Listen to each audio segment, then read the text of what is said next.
নমস্কার, আপনারা দেখছেন বাংলা এমজি নিউজ।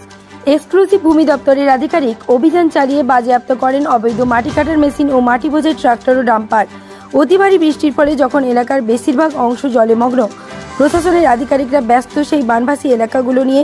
আর সেই সুযোগেই বেশ কিছু অসাধু ব্যক্তি মাটি পাচার করে চলেছে কাঁকসা গোপালপুর পঞ্চায়েত এলাকায়।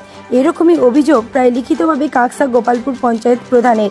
গোপালপুর পঞ্চায়েতের প্রধান শ্রীনন্দা রায় মহান্তি বিষয়টি কাঁকসা ভূমি দপ্তর আধিকারিককে জানান। কাঁকসা ভূমি দপ্তরের আধিকারিক মঞ্জু কাঞ্জিলাল তার টিম অভিযান চালিয়ে মাটি কাটার জেসিবি মেশিন সহ 3টি মাটি বোঝাই ট্রাক্টর বাজেয়াপ্ত করে এবং এর সাথেও 24 ঘন্টার নজরদারিতে শনিবার সকালে একটি মাটি বোঝাই ডাম্পার বাজেয়াপ্ত করে। ভূমি দপ্তরের রেভিনিউ আধিকারিক কল্যাণ মিত্র মিনাল বাসকে শনিবার কাঁকসার জাটগেরিয়া থেকে পানাগড়ের দিকে যাওয়ার সময় মাটি বোঝাই ডাম্পার আটক করে, যার কাছে কোনো বৈধ চালান নেই। চালক পলাতক। কাঁকসার একদিকে অজয় নদী, অপরদিকে দামোদর, সেখান থেকেও প্রায় অবৈধভাবে বালি পাচারের অভিযোগ আসত।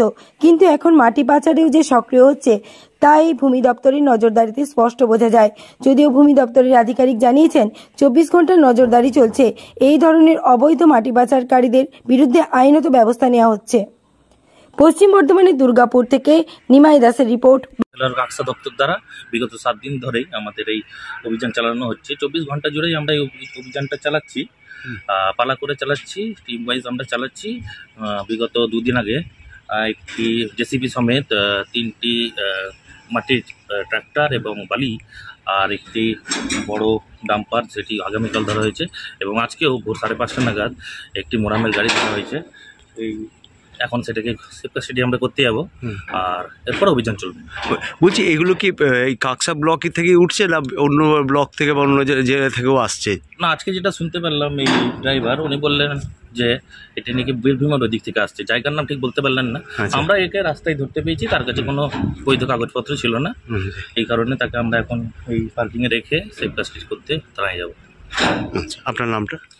আমার নাম মৃণাল কান্তি বাসকে, বর্তমানে আমি আড়াই হিসাবে বিএলআর কাঁকসা দপ্তরে কর্মরত। আচ্ছা, আপনি? আমার নাম হচ্ছে কল্যাণ মিত্র, আমিও মোবাইল দিকে